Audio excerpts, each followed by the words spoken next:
Can you hear me now? Yes. Yeah. Oh, what do we need good microphones for? As you can see, I'm getting to sit here in my plush little sitting area right now. Hopefully you have a cup of tea because it's a good time of day for that. My name is Benjamin Beaver, and welcome to the next step of the Black and White Conversation. We're excited that you'd be here. Now we're actually live streaming this first little bit just to make people aware of this event. We'll actually shut off the live stream once we get into our discussion, of course. So if you're looking at Facebook, come on in. Hey, I see some people right now. If you can actually go to that chat window for a second, say hi, tell me where you are engaging from. I always do love to get to see how many parts of Akron we're getting hit. So I'm in Cuyahoga Falls. I don't think I ever get to say where I am. So I'm in Cuyahoga Falls. And right before we jump into our next step discussion, we're going to be showing a video. Coach Kemp will be here in just a moment. And we are just excited. But before we jump into our program, I want to let you know about two things. One, we are sponsored officially by both Cap Trust and Pegs Foundation. Now they make it possible for us to have these conversations. We love them. We celebrated them at our breakfast just yesterday. We got ourselves 2 West Akrons. Look at that. How good. Is anybody from the East Akron area? Cuyahoga Falls is over here. That's, I guess I'm representing that. Oh, West Akron number 3. Man, you guys should have just got together.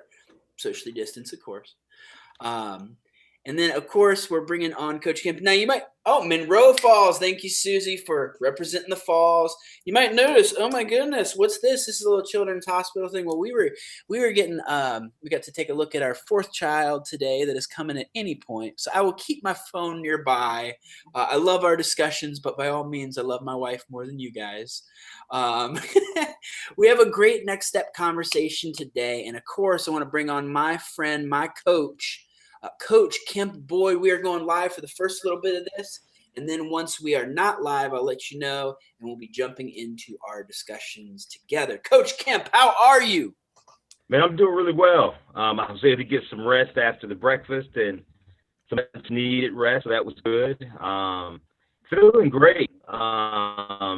Like feeling really, really energized. Always excited to step into this discussion with you people and talk about some things. It feels like we're going to be able to kind of just all kind of stay in this environment on the screen together, which is really cool. Because we just get to talk, and there's no limits or no boundaries to, what we may say. But doing really well, man. Man, I'm glad I get to do this with each and every one of you and just love Akron. Oh man, I love it. And we do have a great next step conversation today. And we actually want to start with a video. And Coach, while I'm setting up this video, what is this and why would we show this today? Yeah, if you remember our last connection versus collision, the black-white conversation, we talked about is complex, right?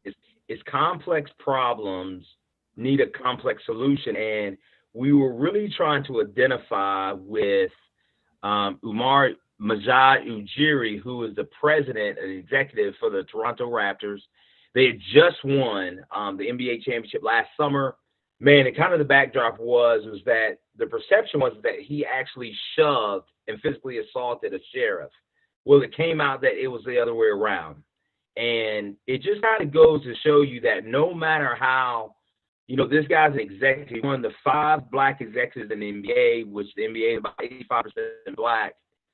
He wasn't able to get on the court. He had ID, had everything he needed, but he was still not allowed to celebrate, if you will, with his team. And so just really want to talk about that, man. It's easy for us to kind of look at what's going on as far as, police and the violence there. But, man, this is something that's going on at a very high level also. And so it goes back to, if you will, when we first started this conversation, we talked about systemic.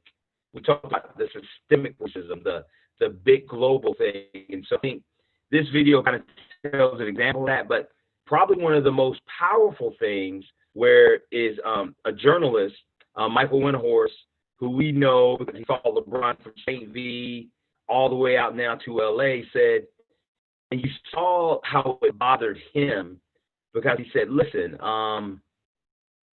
he felt bad because he said, I'm a journalist and I was able to get on the court and not even have an ID. And so it's almost like one of those mind-blowing moments to where it actually finally connected with him that, yes, we have a problem here, and it's bigger than just police violence and injustice in that way, but it's a high-level thing too. So just a very powerful video, man. Let's take a look at it. Between Raptors president Masai Ujiri and a San Francisco Bay Area sheriff's deputy was released last night. The footage is really jarring. It shows the deputy, Alan Strickland, grabbing Ujiri by the suit jacket twice, shoving him twice. This is as Masai was reaching to take out his credential to show why he wanted to join the team he was the architect of on the floor as they won the NBA Finals. Now, this video release was part of a lawsuit Ujiri filed as a countersuit against Strickland. The officer originally filed suit against him in February, alleging that Ujiri assaulted him. Now, Brian, you spoke to the Sheriff's Department back when this happened. What is your reaction to all this? This is just so upsetting on many levels. The next day, I worked on this story. I talked to the Sheriff's Department.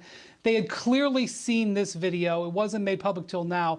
And they admitted to me within 12 hours of this happening that the officer had shoved Masai, which is, the fact that this was still going on for so long when they had this video is just mind-blowing. And then there's something else, Rachel, that I have a tough time dealing with and really frames my reference.